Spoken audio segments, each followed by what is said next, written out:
may not be alone.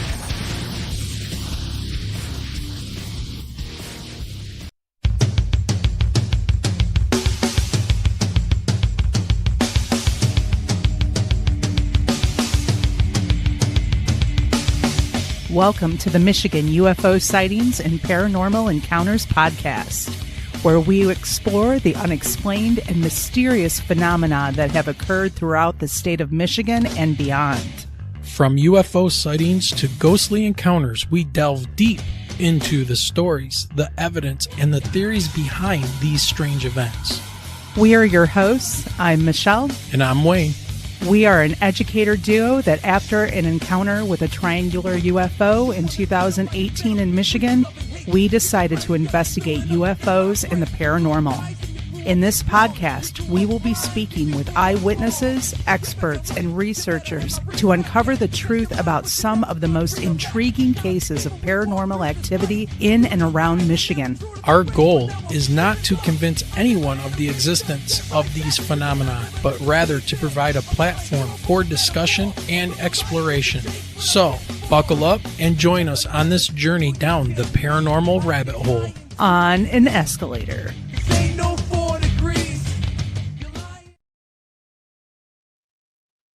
All right, check it out, man. Chat is just going nuts. Welcome, everyone. We're having fun in chat. Yeah, that's awesome. So thanks, guys, for joining us, and good evening to everyone.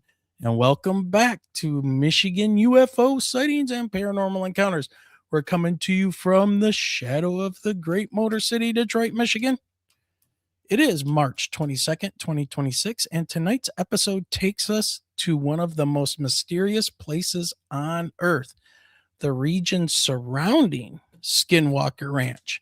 For decades, people have reported strange lights in the sky, unexplained voices in the darkness, and encounters that defy logic, including beings that don't seem quite human. I'll tell you.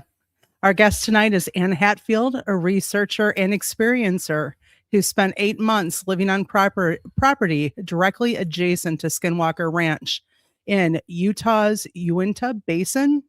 Mm-hmm. During that time, she encountered everything from disembodied voices and shadow figures to UFO activity and what she describes as trickster-like entities that seem to interact with human perception. She's also involved in the Umbra Viventis Lucis Project, exploring the connection between consciousness and these phenomena. But what happens when someone actually lives there? Are we dealing with UFOs, cryptids, or something even stranger? Let's get into it. Yeah. Please welcome our guest tonight, Anne Hatfield. Hey. Anne, thank you. Hi, Wayne and Michelle. Thank you so much for having me. Hey, it is an awesome pleasure, and we are excited to have you on tonight to talk with you. We are excited about this subject. Absolutely. Good. Well, I got the scoop for you. All right, awesome. So, Anne, for people hearing from you for the first time, can you tell us a little bit about yourself? I don't even know where to begin. Right now I'm living in New York State. Long story about how I got here from Utah. But I've been an experiencer most of my life with paranormal activity and UFOs. And so when I had the opportunity to go live next to Skinwalker Ranch, I said, heck yes, I am there. Let's find out what it's all about. Awesome. So before moving to the Uinta Basin, had you had any paranormal or unusual experiences? You were just talking about being a lifelong experiencer. Can you fill us in? I was one of these creepy kids who told my mom that I used to be a big person. Now I'm a little person again, that I chose her and my dad to be my parents. And one day she would be a little person again. So I knew all about reincarnation, apparently. I don't remember any of this. But there would be times when I would wake up in my crib being fully dressed after my parents had put me to sleep in, regular pajamas. I'd be in different clothes.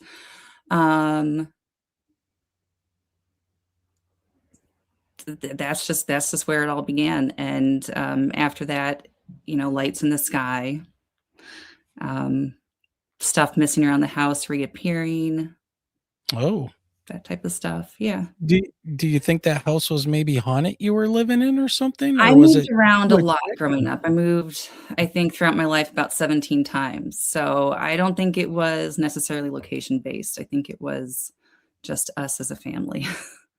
yeah.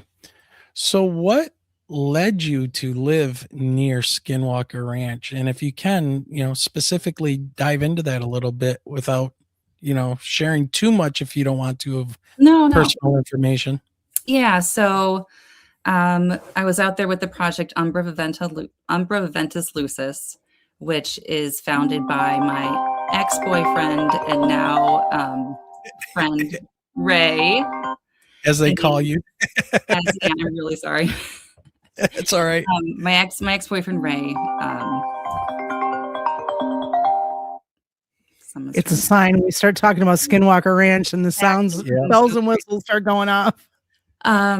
So, I'm sorry, I'm very nervous if you can't tell. It's okay. So Deep I was breath. out there with my boyfriend Ray, who owned the land, and that's really how we connected, was through the paranormal and the love for the unknown and just trying to figure out what's going on. So he had always planned, we were living in Connecticut. He had always planned to move onto this land that he has owned. And he has 15 acres. And I said, yeah, let's do it. Let's go out there. Let's bring the project there full time. And that's what we did. In March of 2023, we moved out there. Now, was this something like from his family that owned it? No, or was this just something he bought? Yeah, he bought it after the 2017 disclosure article came out. And he went to, and I feel bad about telling his story because I know I'm going to mess it up, but he went out to the area, storming Area 51, met Jeremy Corbell, who hooked him up with somebody who sold him the land. Oh, okay. Yeah, Okay. so that's who procured it. Yeah. So when you first arrived, what was your expectation versus what you actually encountered? I didn't know what to expect because there are so many scary stories out there. And I just knew I was going to approach it with an open mind, open heart, and hope for the best. It's definitely I'm very energetically sensitive. And when you get into that area right around the ranch, it's called Dead Man's Curve, and it's right by the mesa. And you can feel an energy shift and it just hits you like a wall. And I was like, wow, I'm really in for it. So What was that feeling like? it is almost like a sense of vertigo. It's just an overwhelming, your heart races, you feel dizzy. You have to take a beat and sit down and breathe. And that first time I'll never forget.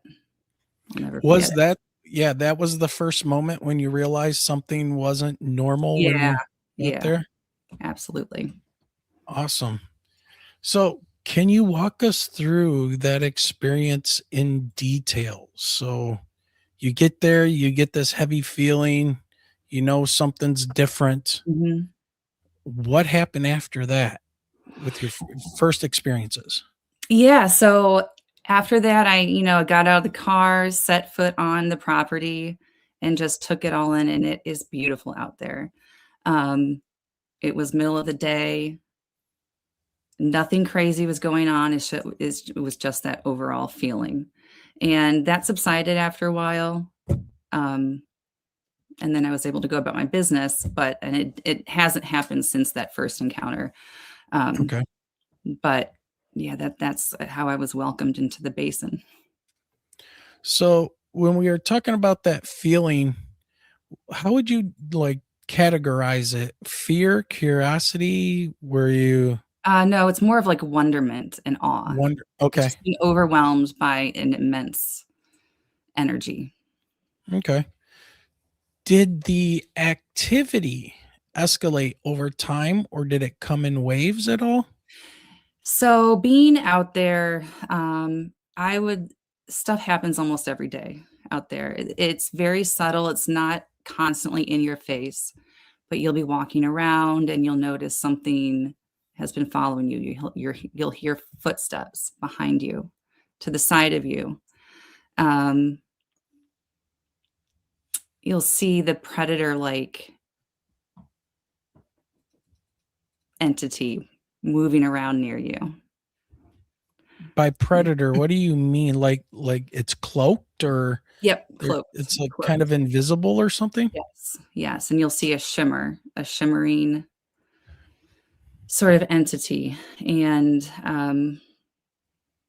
I've never seen it in the shape of a human specifically. It's more of like a bubbly, like you're looking off, to your side, you notice something, and then you'll see like the air is distorted. It sounds a little bit like when Michelle and I had our UFO experience in 2018. The craft was almost looking like it was like trying to hide behind a heat mirage type of thing, like black top in the summertime, Exactly like that. Okay. All right. So when did a lot of your experiences begin when you got there? Were they at night? Were they during the day? Was it just any time things would happen? Anytime during the day, during the night. Lots of orb activity at night. Okay.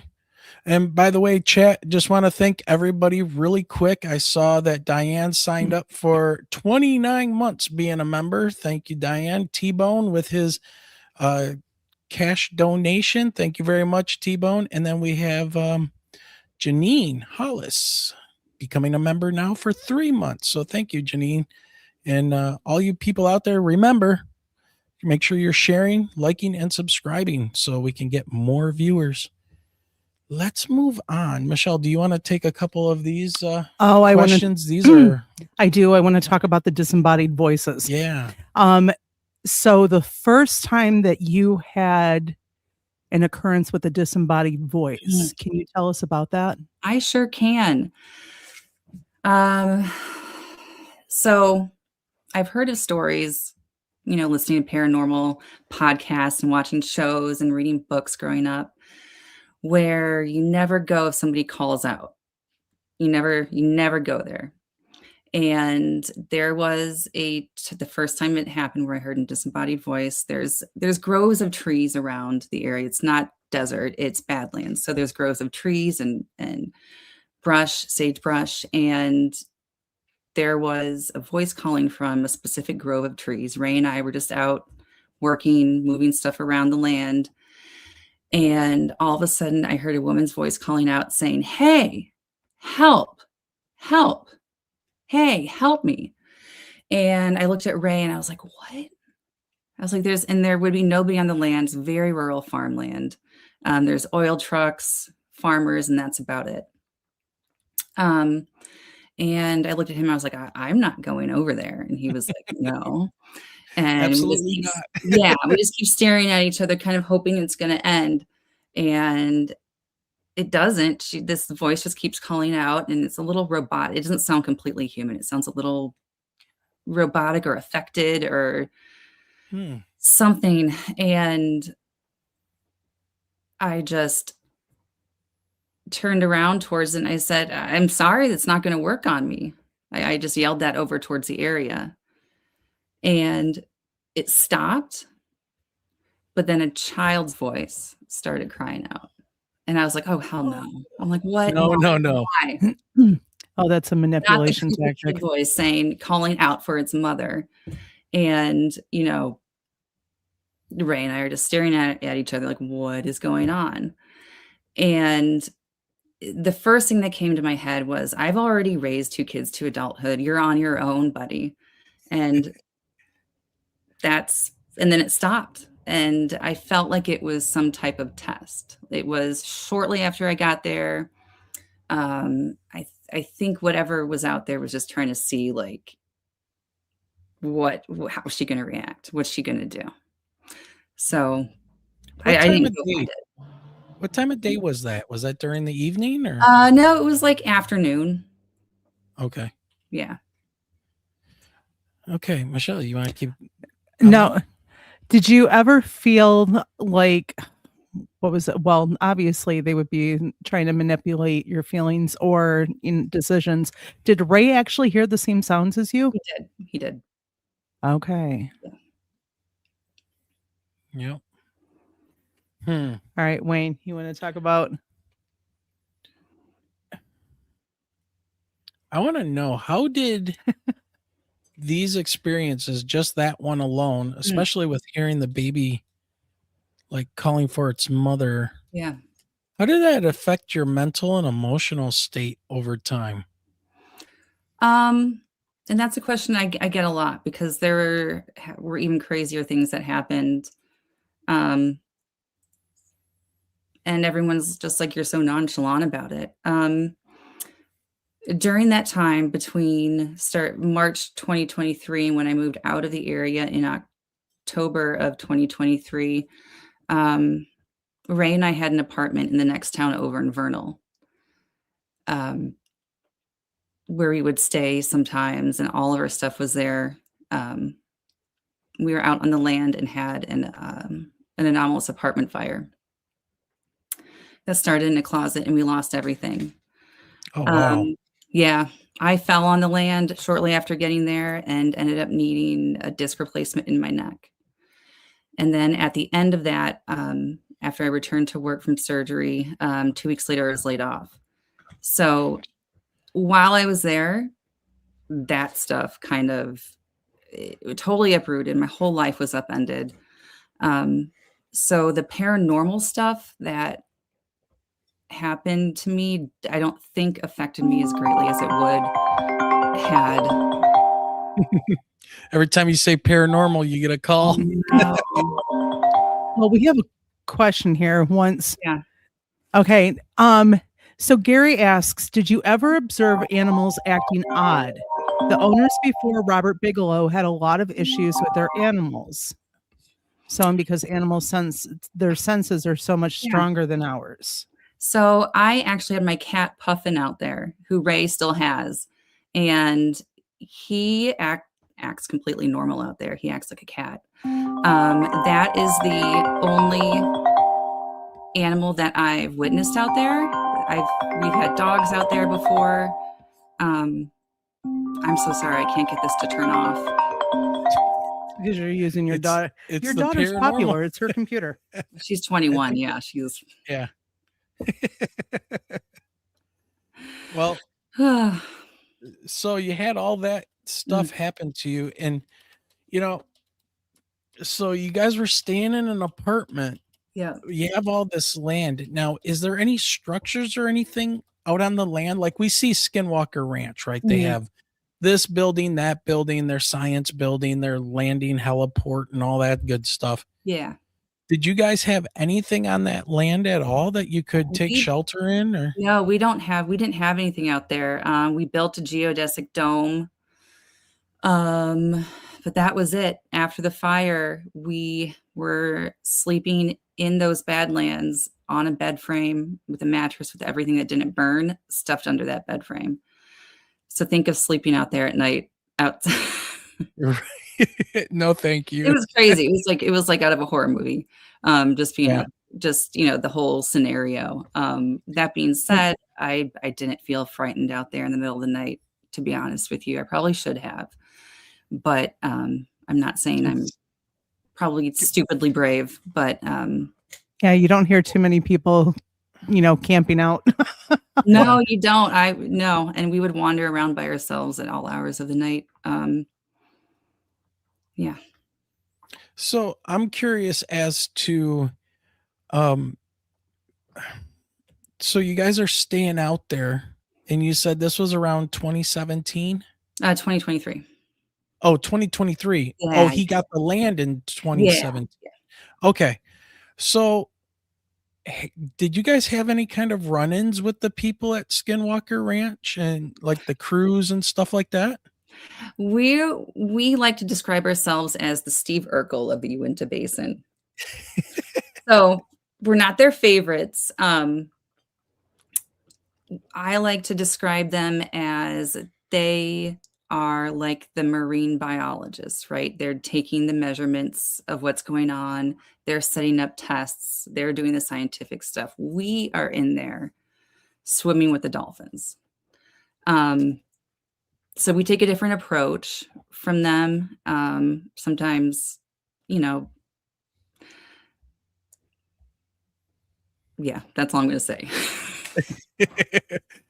We won't ask you if you like snuck over there or did anything, but Set off any alarms at any gates. yeah, like somebody in chat said that they did.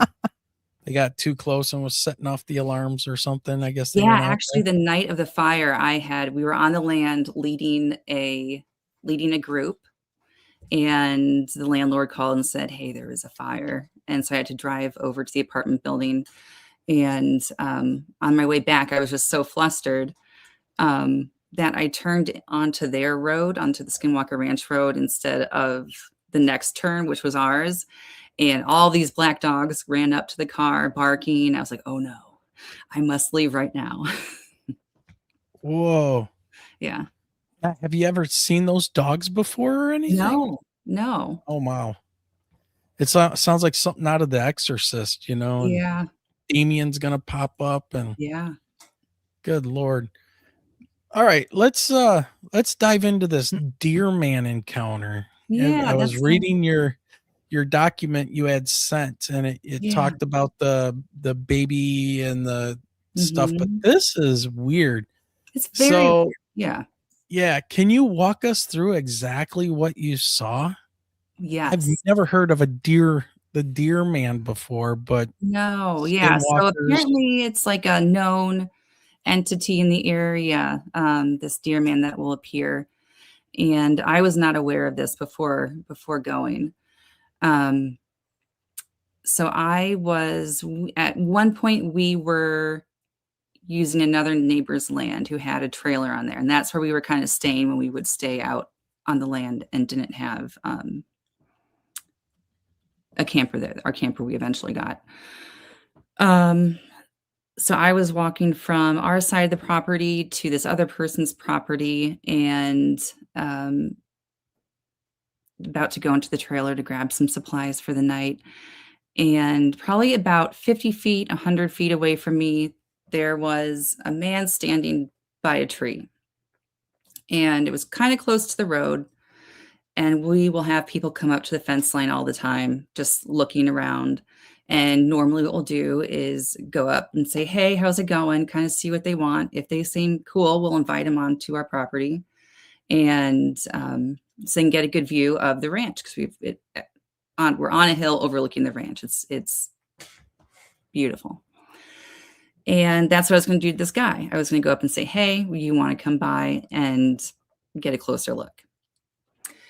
The minute I open my mouth and I see a man standing there, he's wearing, white tank top, jeans, about 6 feet tall. The minute I open my mouth to say, "Hey," he changes into a deer on 4 legs, standing on 4 legs. 6-foot man to a deer. And I didn't see a transformation. It wasn't like the old werewolf movies where you see, the claws come out and the clothes rip off. There was none of that. There was none of that. It was a man and then a deer. And I'm just looking at this deer standing there, and it runs in front of me and stops on a hill to the left. I can hear the hoofbeats. I look back to the tree where the man was standing by. I look over to the hill, and the deer is gone.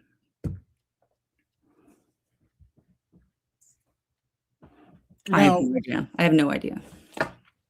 was that the only time you ever saw this thing? I think I saw it again the last time I was on the land before I moved in 2023. I saw somebody walking up the hill, and there is an oil derrick at the bottom of at the bottom of the property that Ray has. And there's not usually workers that go out there. It's not easily accessible, but I thought, oh, maybe there's maybe some people. I saw some people down there, and I was like, oh, maybe that's them. I just saw some arms and stuff in the bushes, and I was like, oh. But then around the bushes came 2 deer. Okay, So, well, I don't know. one of our watchers right now has asked, where did Anne see this deer man? So do you have like a specific location? Was it on your property? Was it on the Skinwalker Ranch property? It was Was on it outside? another property. It was a property directly east of us, which also was abutted the Skinwalker property Okay. directly. So Well, and I know that people are asking in chat if is it a Wendigo or Wendigo?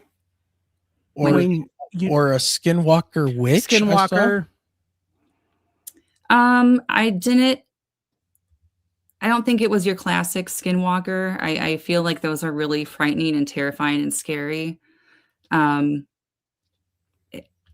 It could have been your run-of-the-mill shapeshifter. I'm not one to classify these things. I don't know. All I know is what I saw. Did you get any like specific feelings or Nope. anything like that from it? Nope. I was just very startled by the whole thing. It wasn't scary. It wasn't, frightening in that way. It was startling though. No, but it's a trickster form. Yeah. So A deer is? And the well, person the shifting. the person whose property it was on had motion sensitive cameras there. We called him the next day and said, hey, this happened at this time. Can you check your cameras? He checked the cameras. He said, guys, there's nothing on the cameras, but they were triggered in the order that you said they were from the way this direction this thing ran. They were triggered. There was just nothing on it. Not a thing. Not a thing. Not even like tracks or anything? Nothing. Well, looking back now, what do you think it was that you encountered? I don't know. Wild guess. The thing that throws me off is the cameras. Right. Maybe it was a figment of my imagination. I mean, maybe there is something energetically happening in the area and there's a scientific explanation that caused me to see this. But then again, it triggered the cameras. Right. I'm going to say it's some type of shapeshifter with special abilities. Do you think it might be related to that predator type creature you said you had seen? I don't know. That's a great question.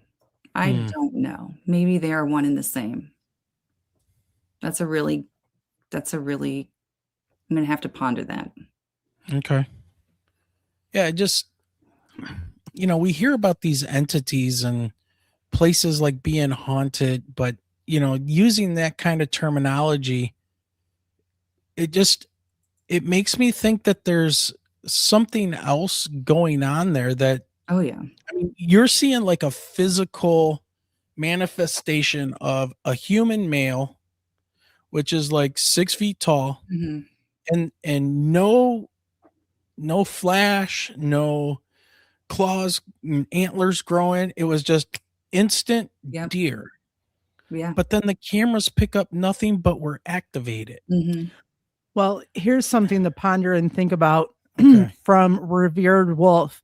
In that entire region, there's an abundance of nuclear radiation from the atomic tests. Oh, yeah. And spirits can manifest by harnessing the energy. Because look at the fact of, the connection that they do or talk about with UFOs and orbs and the connection around like different, Sure. nuclear power. Yep. So very well could be. Yeah. Well, with your background, growing up in this strangeness and all of that in your research and, you guys moved out there for a purpose to see this, or, you know, experience something. I guess I'm trying to pick your brain and see, like, logically, emotionally, like, what is it that you think you are experiencing out there, or anybody is experiencing out there? Is it UFOs? Is it these skinwalkers? Is it spiritual? Is it Yeah. technology based? What, Yes. I mean, Yes. All of the above. all the above. All of the above. I think It's that a hotbed. I think that there's a real connection between spirituality and the UFO phenomenon. And I think that's coming to light these days, and people are starting to really make that connection. I think that time is involved, and the way time is manipulated in that area and can be manipulated in the area. I think that plays a huge role in it.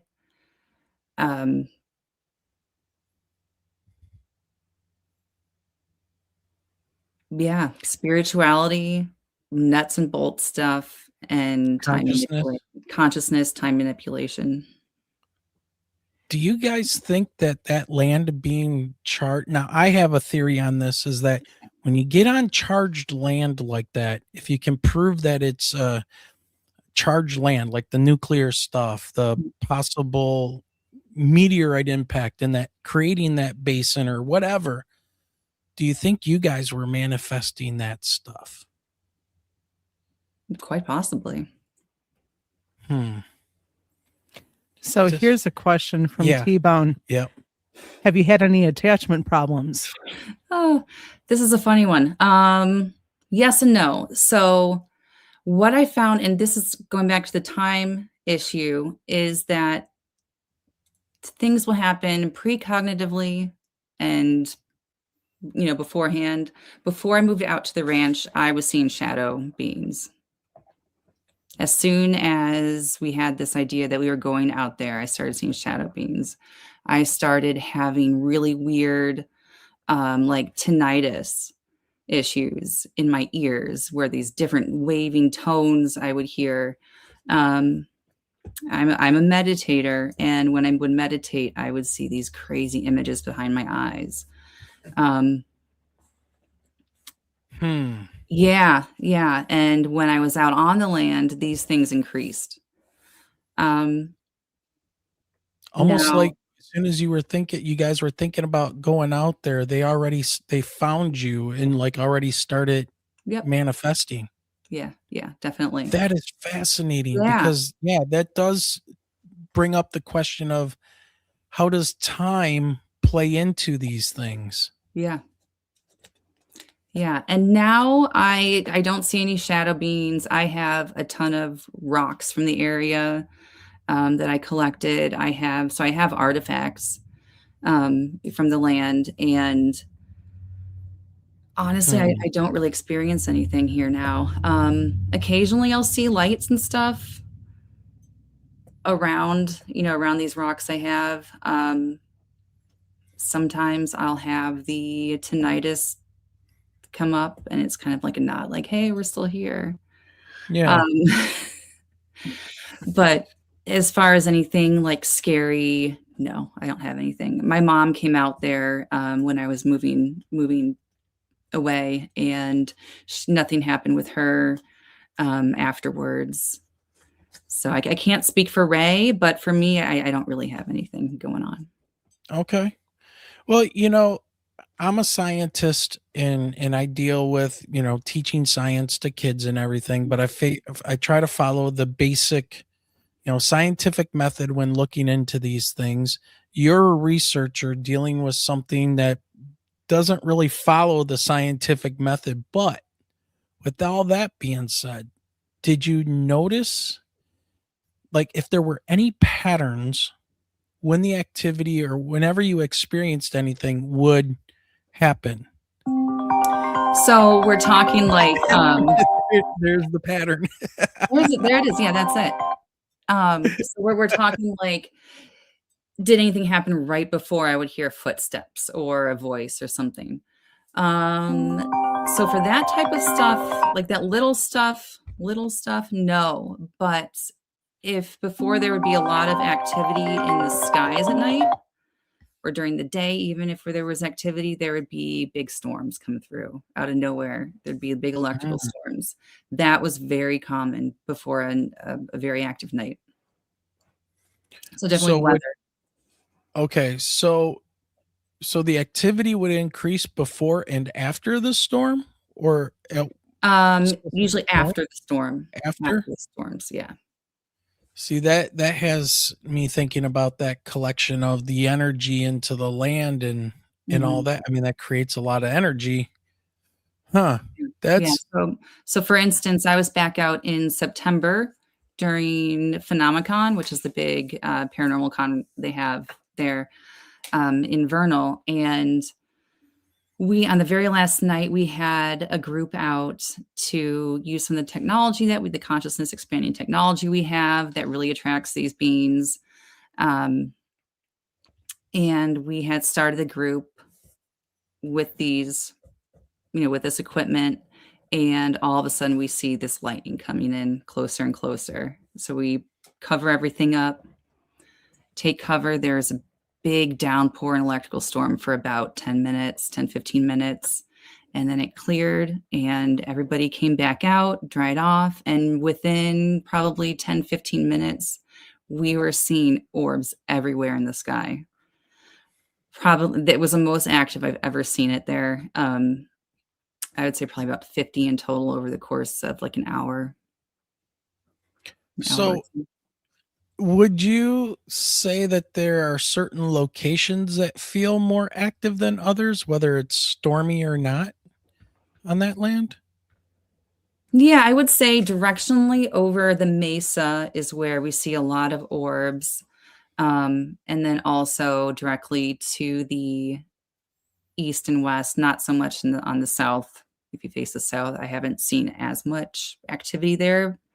But really it does happen everywhere. But I'd say the majority of it is over the mesa. Now, by the mesa, is this the famous mesa that they always talk about on Skinwalker Ranch that they're drilling into and all that? Yes. Any idea what's there? No. Did you watch the most recent season of the Skinwalker Ranch? I I don't have wanna not. spoil it.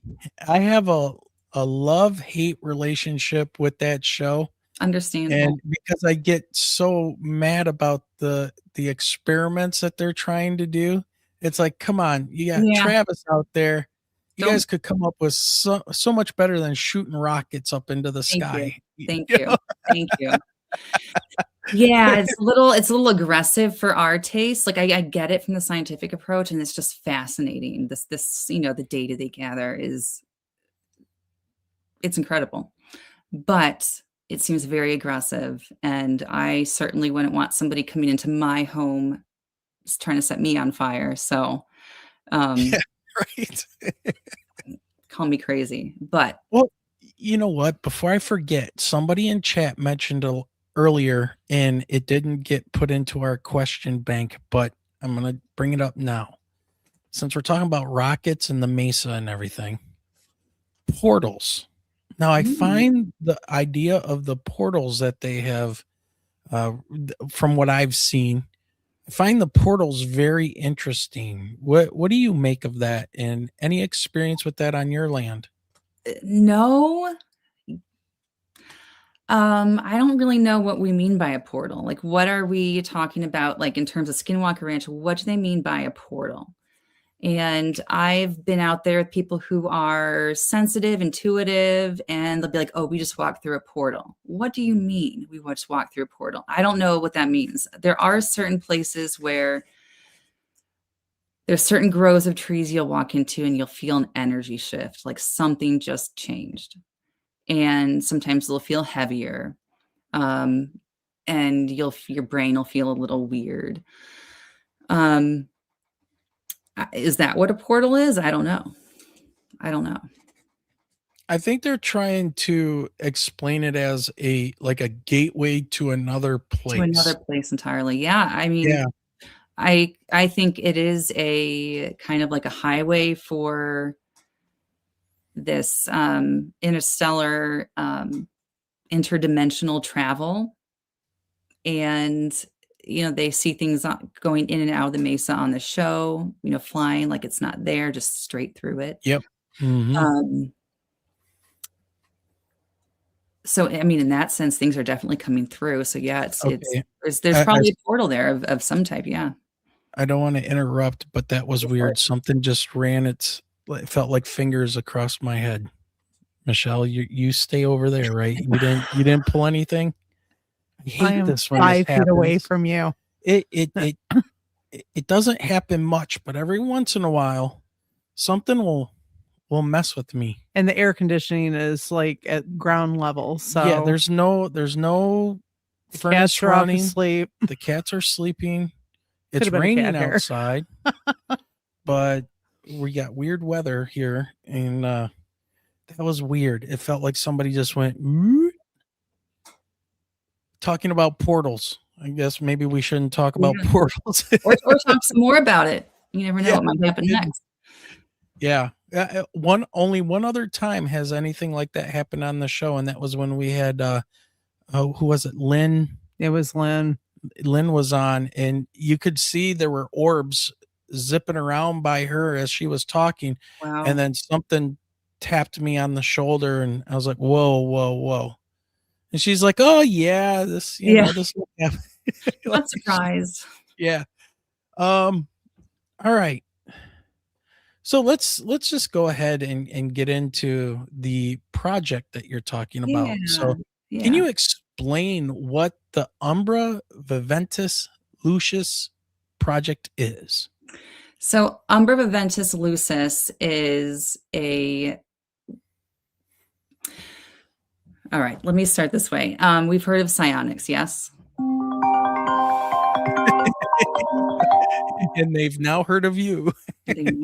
So yeah, there was a big thing going on with that, and they were using psionics to call in craft and orbs and things and stuff. Yeah. So we've been doing that since he got the land. Been bringing people out and putting them in this meditative state with these consciousness tools. And it is bringing out these orbs and activity. And sorry.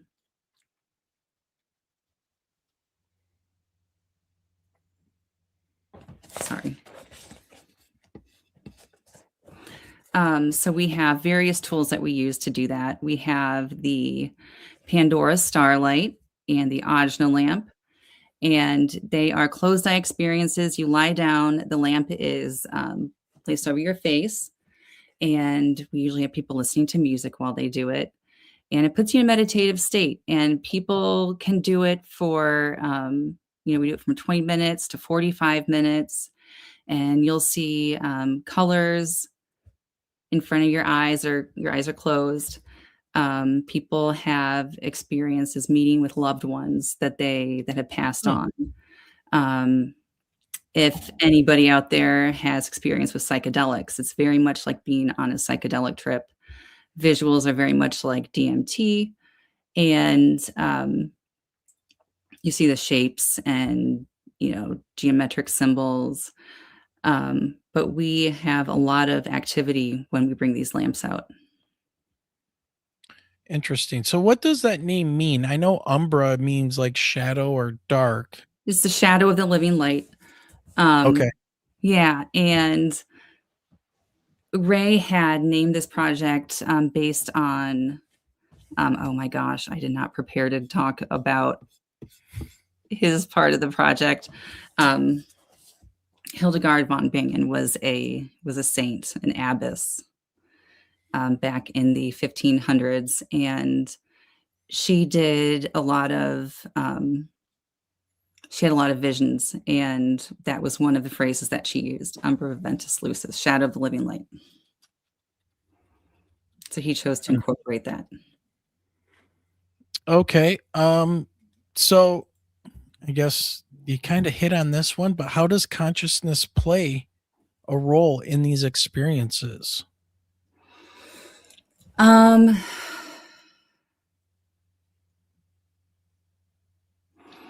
Well, I think these things are definitely attracted to our, our consciousness. And when we put ourselves in a meditative state, we're more susceptible to being able to communicate with them and them with us. Okay. Now, depending on who you talk to, there's the religious type of people who will Mhm. put all of this stuff into like the spiritual realm category. And if you're conversing with, people or spirits that have passed on and stuff, how do you know that's the loved one that you think you're talking to and it's not some kind of a spirit from the dark side that's roaming the earth Yeah. looking for prey? Um, what has your experience been with dealing with that side of researchers and I guess religious type people?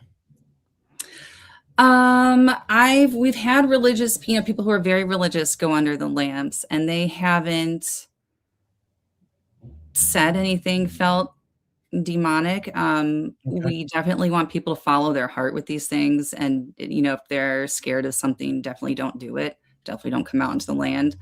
Right. Um, but from people's experiences, I've facilitated hundreds of these, and not once have I had anybody say, oh, that felt wrong. Something didn't feel right. And I really think it comes down to each person's experience and just them. And that's kind of the proof in the pudding right there. And people I haven't had anybody come back after the fact and just say, hey, I'm plagued by XYZ happening to me. I think something came through and attacked me. There's not been anything like that. So, and just from my experiences with these tools, which is what I can really only speak to, is I feel fine with it. I don't feel anything negative from it. You know, talking about the like positivity versus negativity type of thing, doesn't now this is the way it's been kind of portrayed, at least from my perception. Skinwalker Ranch right next to you seems to have more of like the negative connotation to it. Like there's Yeah, that's more darker things, but yeah. your side, the land right next to it, on top of that mesa, Mhm. seems to be a little bit lighter, like not as dark, or is it the people I attracting it? What's I your think thoughts? it has to do with the people. I think it's, more profitable to show the place from a scary, mysterious angle. Not to say that, bad things don't happen. There's, evidence of that within research people have done, but there's also a lot of good as well. I think dealing with the land itself is like dealing with a person. It has its good days, it has its bad days, and it just comes through. Um, it just, it just presents itself that way, almost like a human. Yeah. Yeah. So very like emotionally charged. Yes. Sounds Yeah. like interesting. Is there something people should be cautious about exploring out there? I would say having a good mindset, being very grounded when you're out there, being very open to what might be, before you're out there. And just coming with like a tone of respect Yeah. is essential. When that happens, it's, people have a great time. If someone comes on there full of ego, thinking, they're gonna take these measurements, like the scientists, they take the measurements and I'm gonna figure it out. Um, that's when the land seems to react negatively. Well, and if you've got any sort of trickster entities, they will play. Oh yeah. Oh yeah. They're gonna put you in your place for sure. For sure. Hmm. It's all, man, I wish we could get out there, Michelle. We need to when we go You out guys to. should definitely come out. I was going Yeah. to say, I'm interested in your project. Yeah, for sure. Absolutely. It's a lot of fun. Because you guys don't use any actual drugs or anything, right? Mm-mm. No, this light, is and it is it's not like just light. ayahuasca or something. No, it's just light. And so the experience will start once the lights go on. Once the lights go off, the experience ends. You might have some, just like waking up from a nap, you might, or a deep meditation, you might need to take a minute for yourself, but that's it. If you put your hand over your eyes during it, it'll stop. So yeah, you don't have to deal with hours of craziness. You know what's interesting is I'm colorblind, so I wonder if I would see colors or if it would just be like shapes. Like, could I finally see some colors? Yeah, That would be wild. that would be wild. Be like, what is going on here? Yeah, somebody in chat said DMT, and well, your body naturally makes DMT, but it sounds like this area and going through the project protocol helps stimulate that. It's very interesting. Yeah. All right, so we got some big picture questions. I'm going to hit you with this one again. I kind of already threw it at you earlier, but as a researcher, what do you personally believe is behind all of this? Easy question, right? Easy question. No, it's not. I don't know. Again, I think it's some sort of interdimensional, intergalactic highway, a stop on, on the road for these beings and these ships, nuts and bolts ships, interdimensional ships.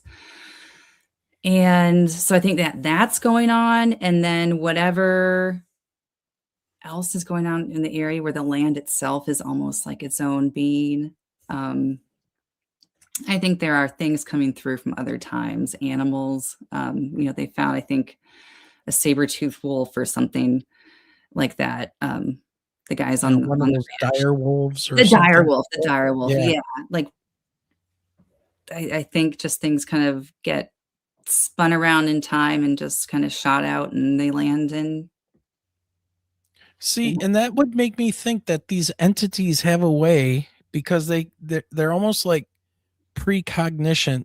It's like that whatever these entities are, or if they're alien, extraterrestrials or whatever, they have an ability to see into your mind and project something that you would be able to see and recognize. But if you saw them for real, you would never be able to recognize it. Kind of like the man turning into a deer.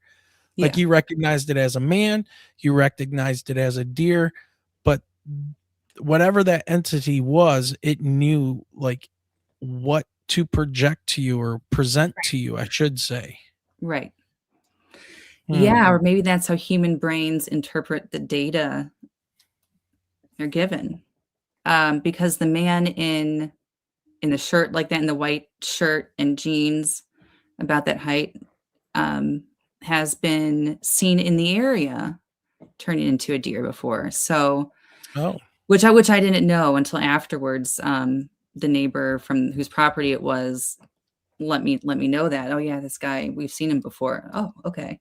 So maybe whatever is projected, that's the way human brains interpret it. Is this man turning into a deer, or yeah. What has your experience been with UFOs out there? Mostly I've seen a couple nuts and bolts UFOs. Can you tell us about those? Yeah. So one of them was, there was a lot of green light around it. It was kind of hard to look at and see it, but there was definitely a triangle shaped craft in this, like surrounded by a green light.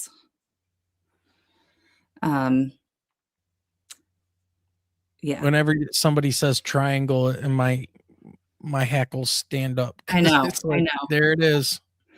Yeah. Another interesting thing about the light, about these lights that show up there, like the light that was around that UFO that I saw. There for a while there was a purple light that was appearing at night in one of the fields. To the east side, so it'd be like just south of the ranch. And I would see the light like in my, not like, if I looked straight at it, I could not see the light. But I would notice it out of the side of my vision. Like I can notice there's a garbage can in my room over here. But if I were to look right at it, it would disappear. Yeah. Yeah. So they're that kind of masking. And I feel like that was similar around that UFO. So Michigan Eddie, by the way, had asked if there was a poll question tonight. He didn't see one.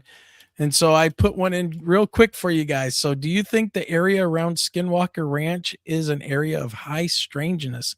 Do you guys believe, quote unquote, without actually going there and experience anything, do you believe that area is an area of high strangeness? Go ahead and let us know what you think. So, yeah, usually we put up a poll. Michigan question. Eddie gets his poll. Yeah, Michigan Eddie, you got it. So, all right. Now, any type of like extraterrestrial beings or anything like that you've seen, or was it just like the nuts and bolts craft kind of thing? Or just the nuts and bolts and the light, like the orbs.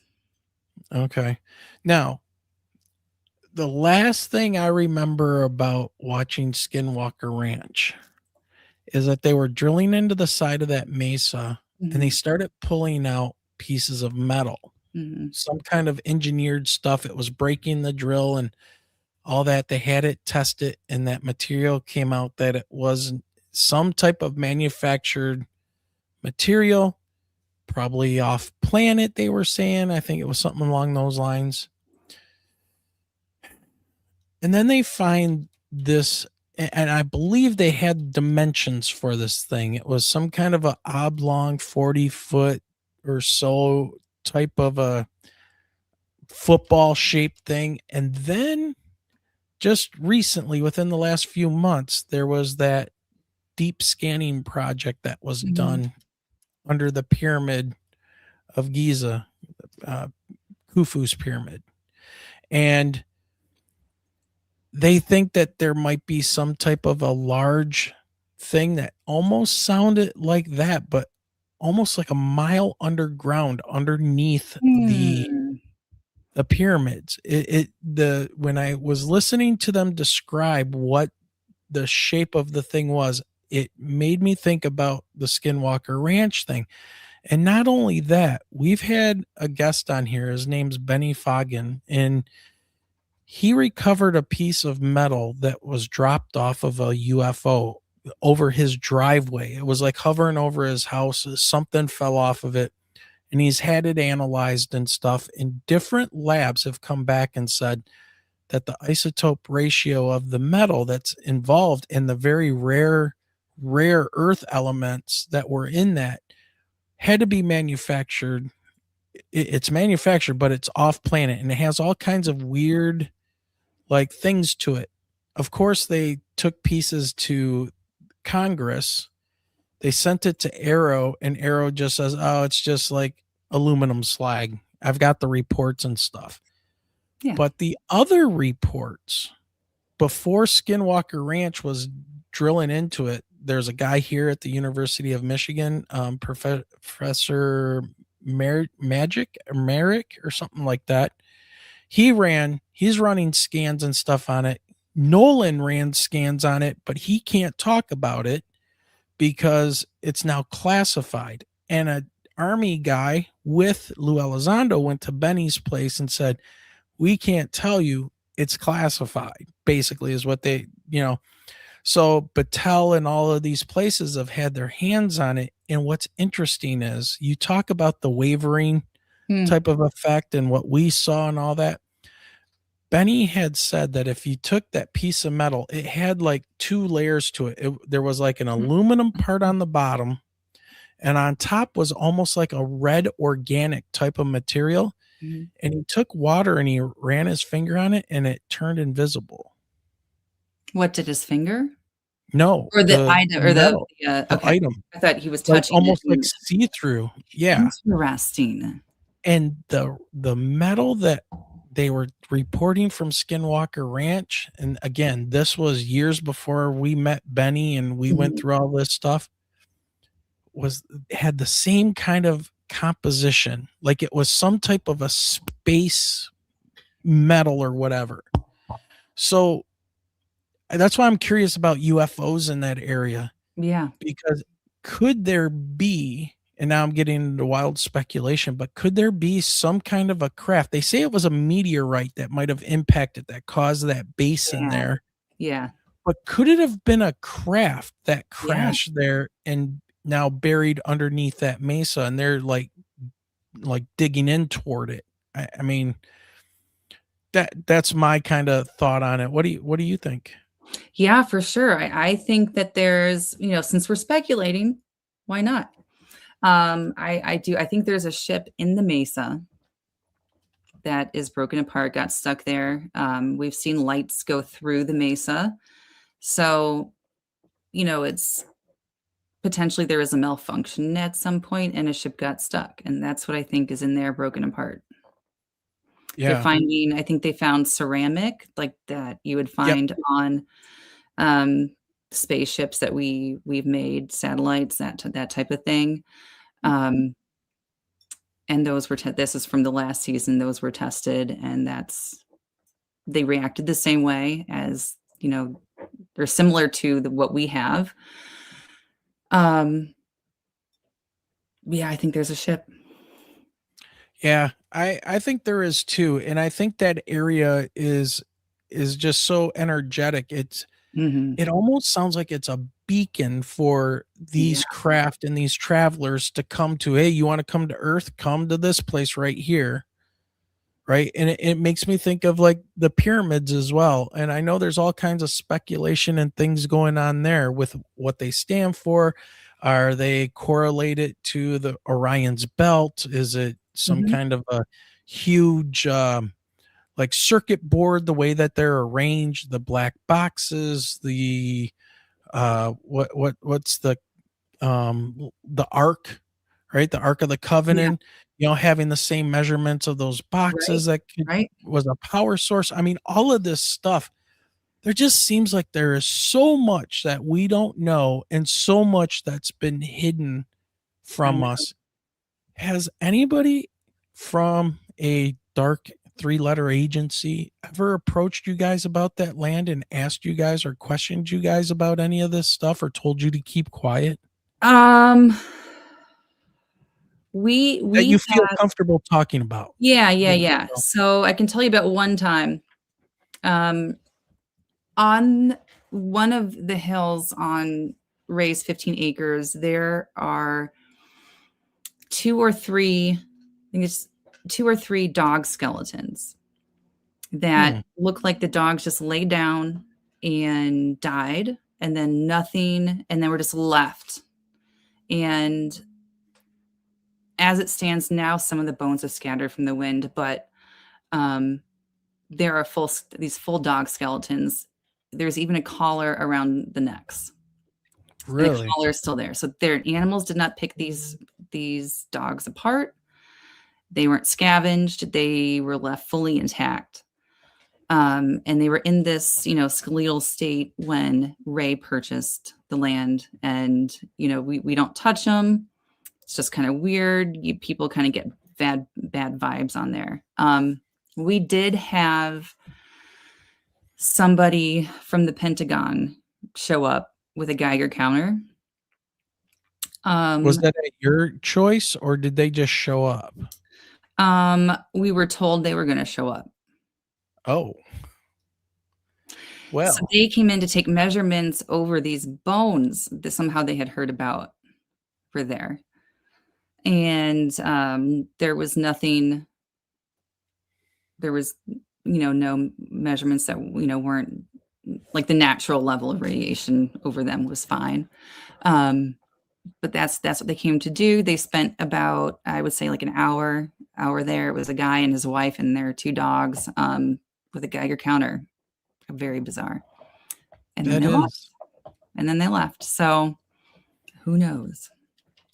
And no other contact or anything with any shady U.S. 3-letter agency or anything like that, or Not- even Robert Bigelow. No. No, man. Sorry. Now has Brandon, what's his name, Fugel? Is that Mhm. his that owns Skinwalker? Have they approached you at all about purchasing that land or No, they doing haven't. work on it or anything? No, they haven't. No. Travis did come under the lights once. I wasn't there for that, but Travis did, when Ray was at Phenomicon one year, did, do the Vision Quest. So that was exciting. Oh, that's cool. Yeah. What did he say what happened or what his experience was? I think the quote that Ray said was, he said, "How'd you get all those dragons to show in front of my eyes? How'd you put all those dragons in my brain?" Something like that, which I thought was funny. Yeah. Yeah. Man, okay. So we've got a question from Gary.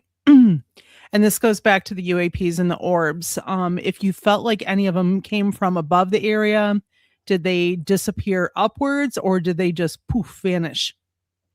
Or into the mesa, right? They could go or into the mesa. Yeah. Yeah. So sometimes Good we'll see question. them drop down into the mesa.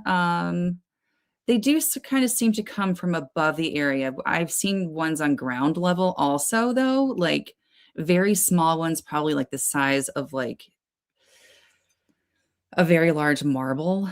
And I've seen ones like in the trees, just show up in the trees. So they're coming not necessarily from above, but definitely within the area. And sometimes they'll shoot off up, sometimes they'll dart around the sky, and sometimes they'll just sort of come in very slowly and stick around for a little bit and fade away. So they maneuver quite, quite varied maneuvers. Okay. So last chance for anybody out there that would like to ask a question. We're almost at an hour and 15, well, hour and 10 minutes right now. If anybody wants to throw a question in while we start wrapping things up with Anne, that would be awesome if you guys want to ask something. I'm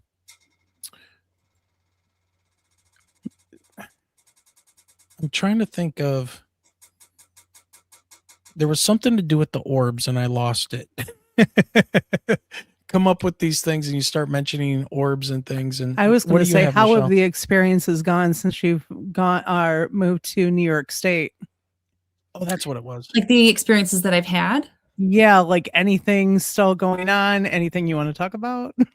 Again, I don't think like I have any like attachments or anything. I've seen stuff around here where I am. I'm next to the Appalachian Trail. So there's Hudson Valley area, a lot of activity historically out this way. I have seen a couple things in the sky since I've moved back to the area, which is pretty cool. So, I mean, stuff is still happening. Lots of woods where I'm at. I've heard some pretty interesting whistling and knocking during the night, which has, been interesting. So I would not advise to go camping out there. No kidding. Oh, no. Yeah. Not me. The bed in the desert was probably enough. Yeah. I'm just going to stick to that. Yep. Now I totally agree with that. So my question was, so you're in New York State right now, but is the area like being manned right now if somebody went out there and wanted to go visit that area? Yeah, so Ray's in Sedona. We're coming off of the like winter season, I guess. It gets pretty brutal out there in the Uinta Basin in the winter. So, but spring's coming. I don't know if you can put in the info to reach out for umbraviventislucis.com. Yep. But they can always reach out to Ray there. Yeah, in chat right now is a link to the website. And I'm going to pull that website up and share it with everybody so you guys can see it. And it's listed in our show description. So people listening to this at a later time, you guys will be able to find that link. Let me just find the. Okay, why is it saying it's a window? It's not a window. We love technology. But there we go. There we go. Yeah, there it is. Yeah, what a beautiful area. It's so gorgeous. Amazing. So gorgeous. Look at that. I love the desert. Absolutely. And, you know, sad to say, but this may be the last year that Ray owns the land, unfortunately. Okay. The project is not moving forward as much as we thought it would. There's been, not to get too into things, but like some blacklisting going on that we, you know, feel is not helping things. So if anybody wants to get involved, if you want to build a primitive campsite with us, get this thing really going, more people who want to collaborate and do things, please reach out on the site. If Wayne, if you want to have a Michigan rock festival next to Skinwalker Ranch, we'll make it happen. We do VR out there. Okay. We're, you know, experimenting with that stuff. We're open to people wanting to do cool things out there. Yeah. And It's right so much there. fun. We have so much fun. It's like a low rent Burning Man. Okay. Plenty to do, plenty to explore. And we'd love to have people out. Yeah. And there you go, people, right there. If you want to fill out the contact form, or there's the email address right there. And, you know, please contact them and set up a retreat. Go out there and have a vision experience. It sounds like, man, that'd be really cool. Even if, you know, All right. we have people come out who aren't interested in the lights. They just want to come out and experience being next to Skinwalker Ranch. And that is fine. We will never pressure anybody to do these vision quests. We're not going to make you feel bad if you don't want to do it. It's not for everybody. We get it. Yep. We just really want people to come out, have their own experience, make their own, you know, come to their own conclusions about what's happening out there. And it's a really beautiful place, beautiful experiences. It keeps you on your toes. Yeah, it's gorgeous out there. We like to go to Laughlin, and you know, right across from Bullhead there. And you know, we do our summer vacations. That's how we get rid of all the stress and stuff that we go hang out in 125-degree heat. Yeah. That does it. That does it. Yeah. Yeah. Well, when you deal with, both of us teach middle school, so it's like when you deal with middle school, I'll hang out in the 125-degree heat. That's easy compared to that. Yeah. Can I go to the bathroom? Can I borrow a pencil? Can I get a piece of paper? Can I go in the hallway? Oh my God. Can I text my mom? Can I go to the office? Do you have a Band-Aid? He's not lying. And that's one out of 160. Yeah. So yeah. Then the quiet really helps. Yeah. Oh man. Yeah. I'll tell you. And he wonders why I don't want to talk when I get home. Yeah. Yeah. We both just kind of stare at each other. Yep. All right. Well, any last minute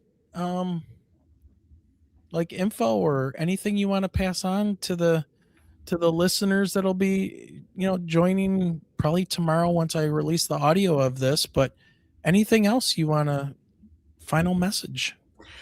No, that's it. Just, really, want people to get involved with the project, reach out, tell us, if you've had experiences next to Skinwalker Ranch, let us know. Get a conversation going. We love that so much. And thank you for dealing with my nervousness and the crazy FaceTime notifications. Yeah. It happens. I mean, and so everybody knows, just for full disclosure here, she's using her daughter's computer, and her daughter's popular. Yeah. And so, being a young lady. So yeah, my computer, my setup kind of quit this week. So this was a backup plan. Yeah. Hey, we know all about that. Absolutely. Yeah. All right. Well, everybody, once again, if you want to contact them, please go to the website and just scroll down to the bottom. You'll see the email. You can fill out a contact form. And maybe, you might want to pitch that land to maybe some UFO conferences or something, and turn it into something that could be Yeah. an area for, an opportunity for you guys to For get people sure. out there. Absolutely. We are I so mean, open. you've got the MUFON Symposium, you've got, Contact in the Desert, and Yep. all of Mhm. those things. Yeah. So, yeah. All right. Well, Anne, this has been great. Your Thank you so nervousness much. was fine. You did great. So we want to thank you for coming on all the way from New York and Thank you, Wayne and visiting with us Michelle. here in Michigan. So Yeah. Thank you so much. Thank you so much. absolutely. All right. Have a great night. You too. Bye, Ann. Bye. Bye. All right. Where's Michelle at? There she is. I'm right here. Why did it change? Again, Look five. at the boxes around you. Why is it doing this? I don't know. There we go. I was going to send the something heck? over to touch your head again. Yeah, no kidding. Yeah, well, you smack me upside my head. So. I do not. You do. I do. You do. But no. It's probably a hair trying to grow back through. Yeah, I know. Yeah. But strange. Okay, well, let's talk about the poll real quick before we get out of yeah, here. before you forget that. Yeah, And so I've got Look the at this. closing. Now, people, you cannot say where'd it go. All right. Well, anyways, it was 96% said that believe that there's a level of high strangeness and stuff that's taking place out there. I don't know where that poll went. I I ended see it. the percent. Did you see what I put in chat earlier? No. That land out there is like the Buc-ee's. There it is. It's like everything strange and weird stops in that area. Like to buy a shirt and Yep. and a sandwich and Yep. a stuffed animal. So yeah, so it was, do you think the area around Skinwalker Ranch is an area of high strangeness? 96% of the people said yes. So everybody, your job now is to plan a small mini vacation, contact them, and get out there and go visit that land for yourself and have an experience. Just don't set the alarm off at the gate. Yep. Oh, and sorry, Gary, I had to put that story back out there again. Yeah. Yep. Although that would have been funny. It still reminds me of the story of my brothers driving too close to Area 51 Yeah. and then getting met up with at the gas station. Yeah, the Whack and Hut security guards went after her brothers, man. So And, what are you doing out in these parts? Yeah. They don't like they stopped to pee. Yeah. That's all it was. What it was. Yep. And all right. Yeah, well, back to the show tonight. Guys, wait, hold on. What are you doing? First of all, everybody make sure share, like, subscribe, leave a comment as soon as the live show is over. That helps us grow out there. And let's say a quick thank you to all of the people that donated tonight once again or joined. So we had Janine Hollis becoming a member for 3 months. Thank you, Janine. She says, hi, everyone from West Side of Detroit. West Side, what's up? And then we had Diane Boss becoming a member for 29 months, not bucks. And Kelly Lewis, new member, but old member, 24 months. That's right. And by the way, Diane said, love Wayne and Michelle. Welcome Anne Hatfield. Yes, she was awesome. She was nervous, and this was the first time she's done a podcast in a long time. So, dude, cool stories. Yeah. So. And then Gary, once again, showing up with a super sticker. So thank you very much, Gary. Every little bit helps. It keeps the lights on and keeps StreamYard running for us. So you guys were awesome tonight, and we are very, very happy to have you guys as part of our Michigan UFO family. So Michelle, take it away. So Wayne, we ready to close this out as we go into our last week before spring break? I think the show's ending and now the coffee's starting to hit. I know. So ladies and gentlemen, stories like this challenge the way we think about reality. When you hear about voices in the desert, beings that don't behave like anything we understand, and patterns that repeat across different people and locations, it starts to feel like something bigger is going on. There's something bigger going on. Whether this is extraterrestrial, interdimensional, psychological, or something we don't yet have a name for, one thing is clear. There are still places on this planet where the unknown isn't just a theory, it's experienced. That's right. Thanks for joining us tonight. Have a great night, a great week. Have a great week. And as always, Keep those eyes to that sky sky and the mesa if you're out and in the Utah. mesa. Yeah. All right. Now I need to find the outro again. Where is it? Oh, good night, everybody. Oh, good night, everyone. Thanks for joining us.